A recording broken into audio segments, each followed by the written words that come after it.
ஒரே ஏரியா எதிரெதிரே இவங்களுக்குள்ள எதுக்கு எடுத்தாலும் பிரச்சனை. அவர் தாதாவே கிடையாது. ரொம்ப நல்ல பையன் சொன்னேன். நாங்க வச்சதெல்லாம் கீழ் இருக்குது. எல்லாத்தையும் கீழ்த்து உன் மேல சந்தேகம் வரக்கூடாது. நீ வச்சு நீ சேர்த்து கீழ்த்து அசிங்கமா இல்ல என்ன அங்கிள்? ஆமா. ஹாட்ஸ்பாட் 2 அப்போ ஹாட்ஸ்பாட் 1 ஏற்கனவே வந்து வெற்றிகரமாக ஏகோபித்த ரசிகர்களின் ஏகோபித்த ஆதரவு பெற்று வெற்றிகரமாக போய் இன்றைக்கி 2வது அதே பேரில் ஹாட்ஸ்பாட் 2 என்ற பேரில் வந்திருக்கு. இதில் யாருன்னா ப்ரொடியூசர் வந்து அதாவது ப்ரொடியூசர் வந்து கேஜே பால மணிமார்கனும் அது சுரேஷ்குமார் ரெண்டு பேர் சேர்ந்து தயாரிச்சிருக்காங்க. இயக்குனர் அதாவது விக்னேஷ் கார்த்திக்னு சொல்லிட்டு ஒரு புதுமுக இயக்குனரில் இது அவருக்கு ஒரு 4வது படம். 4 படம் ஒரு குறிப்பிட்ட குறைந்த இடைவெளியில் நிற்பது என்பது மிகப்பெரிய அந்தளவுக்கு விஷயம் இருக்குது தானே. அந்த கதை என்னங்க, அதாவது பாலச்சந்தர் ஒரு காலத்தில் என்ன பண்ணால் நிறைய பேர் டிவி பக்கம் போயிட்டாங்க, திருப்ப முடியல, ஆளாலும் உட்காந்துட்டு மூக்க சிந்துறதும் கண்ணீர் வடிக்கிறது மாதிரி இருந்த காலத்தில் பாலச்சந்தர் ஒரு காரியம் பண்ணார். ஒரே படத்தில் 2 கதை கொடுக்குறதுன்னு என்ன ஆச்சுன்னாக்கா ஒரு வீடு 2 வாசல் கொடுக்குறாரு. அது வந்து சும்மா கொடுத்தா 2க்குமே லிங்க் கொடுத்து எண்டில் கொண்டு கொடுப்பாரு.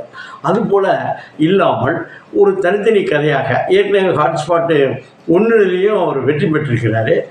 2வதாக வந்திருக்கக்கூடியதில் இது 3-4 கதைகள் கொடுத்திருக்கிறார். என்னவென்றால் ஒரு அப்பா அம்மா பார்க்காம குடும்பத்தை பார்க்காம பொண்டாட்டி பார்க்காம ரசிகர்களுக்கு பேனர் கட்டுறதும் கொடி கட்டுறதும் அதை மாதிரி அலைஞ்சு திரிஞ்சு அவர்களால் என்ன பிரயோஜனம், ஒன்றில் ஒரு சிற்றின்பம் ஒரு பெரிய லெவலில் போகிறது இப்போ அரசியல்லாம் வருகிறாங்க. அதுபோலவே அதில் வந்து என்ன நடந்துச்சு, அந்த ரசிகரை அந்த நடிகர்கள் பார்க்கிறார்களா பார்க்கவில்லையா, முகம் தெரியுதா தெரியலையா அப்படிங்கிறது ஒரு இது. அவர் ஒரு நல்ல கருத்தை சொல்லியிருக்காங்க. அதை வந்து நம்ம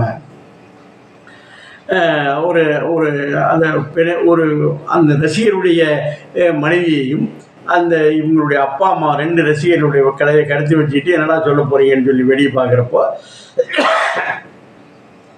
அதோட முடிவுகள் என்ன, அவர்கள் வந்தார்களா, எப்படி வென்றார்கள் அல்லது போனார்கள், அது ஒரு இது. இன்னொன்று என்னாச்சுன்னா பெற்றோர்களுக்கும் பிள்ளைகளுக்கு ஒரு இடைவெளி. பெற்றோர்கள் தான் நினச்சதான் பிள்ளைகள் செய்யணும்னு விரும்புகிறாங்க, படிப்புலேருந்து உடையிலேருந்து. அது மாதிரி பிள்ளைகள் தான் நினைச்சது தான் தன்னை நடை உழைப்பான் நட்பு கணியான். இது 2ம் இணைந்தால் அல்லது மோதினால் அது வெற்றி பெறுமா என்ன தம்பிராமையா அதை வச்சு அழகு பண்ணியிருக்கிறார். அதுபோல் இன்னொரு இது என்னென்னா இப்போ உணர்வுகள் ஒரு நவரசங்கள் இருக்கு. அது என்னாச்சு, அது வாழ்வுறது மகிழ்ச்சி அந்த மாதிரி நவரசங்கள் இருக்குது. நவரசங்களில் உடல் ரீதியாக இருக்கக்கூடிய பாலுணர்வு என்பது ஒரு அற்புதமான விஷயம்.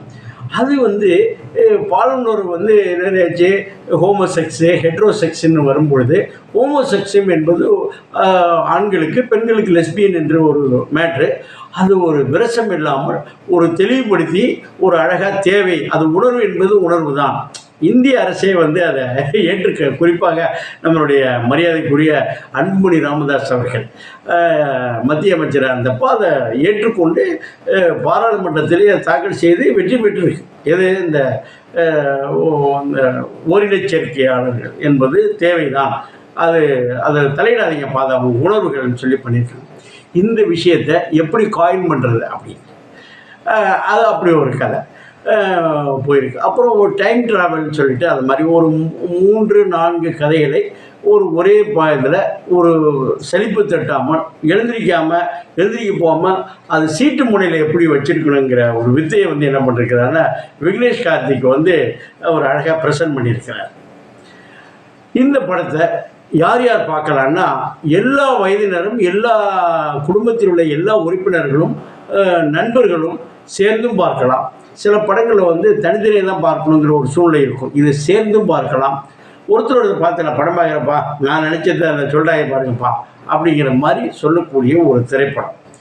இது எல்லோரும் பார்க்குறோம்.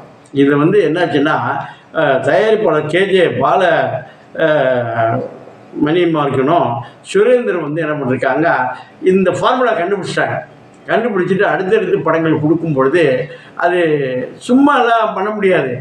இன்னார் வீட்டு பிள்ளைங்கிறதுலாம் நடித்து வெற்றி பெற முடியாது, இன்னார் வீட்டு பையன் அரசியல் வர முடியாது, விஷயம் இருந்தால் தான் பண்ணோம். 4வது படம் இயக்குனருக்கு, 2வது படம் தயாரிப்பாளருக்கு பட்டை கிளப்பியிருக்காங்க. பார்க்கலாம், பரவசப்படலாம், கருத்துக்களும் தெரிந்து கொள்ளலாம். நடைமுறை வாழ்க்கையை கண்ணாடி மூலமாக நமக்கு நாமே பார்த்து கொள்வது பழக்கம். பாருங்கள். ஆமாம், அதெல்லாம் தாண்டி இப்போ நீங்களே நம்ம வீட்டுக்கு வந்திருக்கீங்க. உங்களை லுங்கி பனியான் தான் போட்டு வரணும்னு சொல்லியிருந்தா வந்திருப்பீங்களா? மாட்டீங்க. ஏன்னா அது உங்க ஃப்ரீடம் ஆஃப் சாய்ஸ். கரெக்ட். இப்போ ஆண்டி பாருங்க, நீங்க சொல்லி அவங்க சாரி கட்டியிருப்பாங்க, அவங்களுக்கு கிளாமரா ட்ரெஸ் பண்ணணும்னு தோணிருக்கும், ஸோ கட்டியிருப்பாங்க. என்ன பேசுறாங்க? கிளாமரா?